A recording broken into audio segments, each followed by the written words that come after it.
गांव के पुराने पीपल के पेड़ के पास एक पुराना कब्रिस्तान था।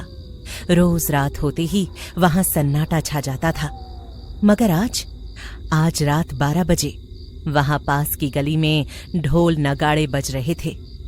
वहीं कब्रिस्तान के बीचों बीच संजना चुड़ैल बैठी सज रही थी। वाह वाह संजना, आज तो तू बड़ी सुंदर दिख रही है। क्यों ना करूं शादी? अरे जब मैं मरी थी ना, उसके अगले दिन मेरी शादी थी।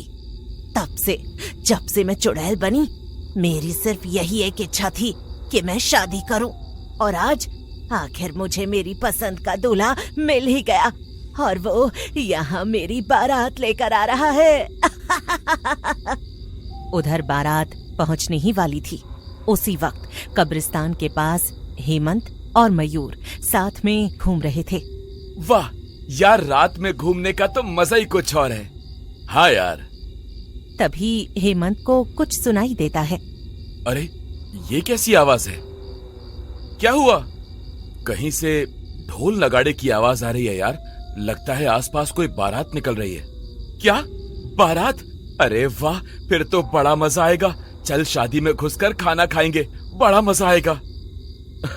ठीक है, चल चलते हैं।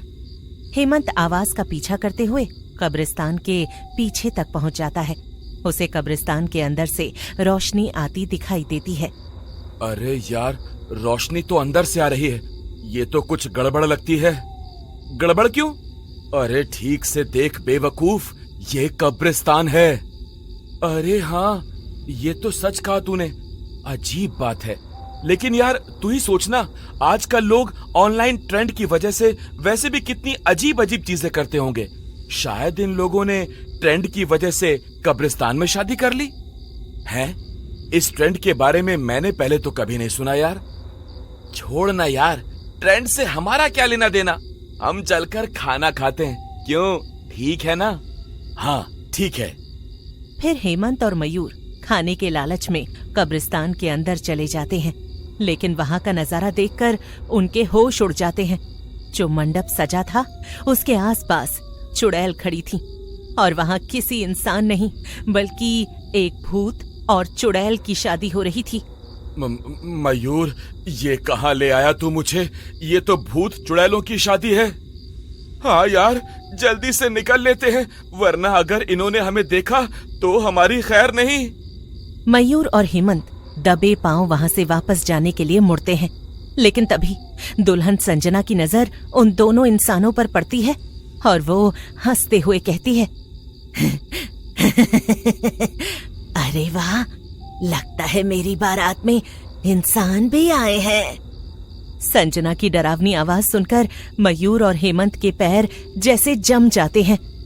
जाओ सहेलियों, उन्हें मेरे पास लेकर आओ। नहीं, बचाओ बचाओ, छोड़ दो मुझे। हाँ, हम तो गलती से यहाँ आ गए, छोड़ दो। आ तो गए हो बिन बुलाए बाराती बनकर, लेकिन जा नहीं सकते। अब तो हमेशा के लिए इसी कब्रिस्तान में रहने की तैयारी कर लो, क्योंकि संजना कभी किसी इंसान को पकड़ ले तो उसे बिना अपना शिकार बनाए छोड़ती नहीं। हाँ, सही कहा। फिर तुम दोनों भूत बन जाओगे तो यहीं तो रहना पड़ेगा। चुड़ैलों की बात सुनकर हेमंत और मयूर सदमे में आ जाते हैं। उन्हें उनकी मौत सामने नजर आ रही थी। वाह, एक साथ 2 इंसानी मेहमान। अरे इनको चाय नाश्ता तो कराओ। मेरा मतलब थोड़ा खून पिलाओ और थोड़ा कौवा बिरयानी तो खिलाओ। क्या? कौवा बिरयानी और खून? मुझे तो सुनकर ही उल्टी आ रही है। छी! अब मेरी शादी में आए हो तो खाना ही पड़ेगा ना। जल्दी इन्हें परोसा जाए। अगर इन्होंने नहीं खाया तो मैं इन्हें खा जाऊंगी। छी यार, ये कैसे खाएं? इसमें तो सचमुच कौवा है, और चावल के नाम पर चावल के सिर्फ 4 दाने हैं। अरे यार वो छोड़, और ये खून भरा गिलास देख, चुड़ैल जी, वैसे ये किसका खून है? कौवे का? नहीं, तुम्हारे जैसे दो प्यारे भोले भाले मासूम इंसानों का। आए थे 2 दिन पहले कब्रिस्तान में ब्लॉगिंग करने। मैंने उनका ही खून निकाल दिया। मयूर और हेमंत डर जाते हैं क्योंकि उन्हें पूरा यकीन था कि उनका भी यही हाल होने वाला है। चलो बस बस, बहुत हुआ। जल्दी ये खाओ और फिर संजना, इन्हें मार कर खेल खत्म करो। आज हमारी शादी है, तुम इसमें वक्त बर्बाद मत करो। अरे हाँ हाँ ठीक है, बस थोड़ी देर और खेलने दो मुझे। बड़ी मुश्किल से मिलते हैं ये इंसान। और तुम दोनों, सुना नहीं क्या? जल्दी खत्म करो बिरयानी और जल्दी पियो ये खून। नहीं, मुझसे नहीं होगा। आप चाहे मुझसे कुछ और करा लीजिए, लेकिन मैं ये इंसान का खून नहीं पी सकता। मैं भी, और ये कौवा बिरयानी की जगह चिकन बिरयानी होती तो खा भी लेता, मगर ये कभी नहीं। अच्छा, नहीं पियोगे? ठीक है, फिर एक काम करो, एक दूसरे को थप्पड़ मारो, और वो भी एकदम तेज। जो भी एक दूसरे को तेज मारेगा वो बच जाएगा। मैं उसे यहाँ से भागने का मौका दूंगी, लेकिन जो हारा उसका भी खून निकालकर मेरे सारे भूत मेहमानों को पिला दिया जाएगा। अरे संजना, क्या कर रही हो? आओ शादी करो ना, मुहूर्त निकला जा रहा है। चुप करो, ये मेरी शादी है और मेरी बारात। यहाँ जो मैं चाहूंगी वही होगा, समझे? और तुम दोनों जल्दी से एक दूसरे को मारना शुरू करो। देखते ही देखते दोनों में भयंकर लड़ाई होने लगती है। वाह वाह, क्या बात है, मजा आ गया। हाँ, और तेज मारो, और तेज मारो।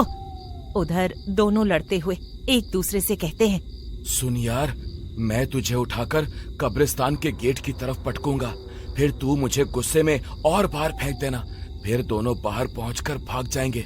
क्यों, कैसा रहेगा? मस्त प्लान है यार। ये ले मेरा घूसा। थोड़ी लड़ाई के बाद मयूर हेमंत को गुस्से में कब्रिस्तान के गेट के पास फेंक देता है। हेमंत उठता है और मयूर की तरफ दौड़ता है। अच्छा बेटा, मुझसे चालाकी। कहाँ जाने की फिराक में हो दोनों? लेकिन संजना को मंडप से इतनी दूर देखकर उसके दूल्हे भूत को गुस्सा आ जाता है और वो चिल्लाकर कहता है, बस बहुत हो गया, अब ये बारात वापस जाएगी। क्या क्या कहा? बारात वापस जाएगी? तेरा दिमाग तो ठीक है? तेरा? वाह वाह, तमीज तो देखो। ऐसे कौन बात करता है अपने होने वाले पति से? अब ये शादी नहीं होगी। तुम्हें मुझसे शादी करने से ज्यादा उन दोनों इंसानी लड़कों में दिलचस्पी है। अब एक काम करो, उन्हीं में से किसी एक से शादी कर लेना। हाँ? क्या कहा बुढ़े? शादी तो तुझे करनी पड़ेगी, वो भी मुझसे ही, समझा? चल मेरे साथ। लेकिन ये नजारा देखकर मयूर और हेमंत को भागने का रास्ता मिल जाता है। दोनों दोस्त चुड़ैल को व्यस्त देखकर तुरंत वहां से 9-11 हो जाते हैं और फिर दोबारा कभी किसी चुड़ैल तो क्या इंसान की बारात में भी नहीं जाते।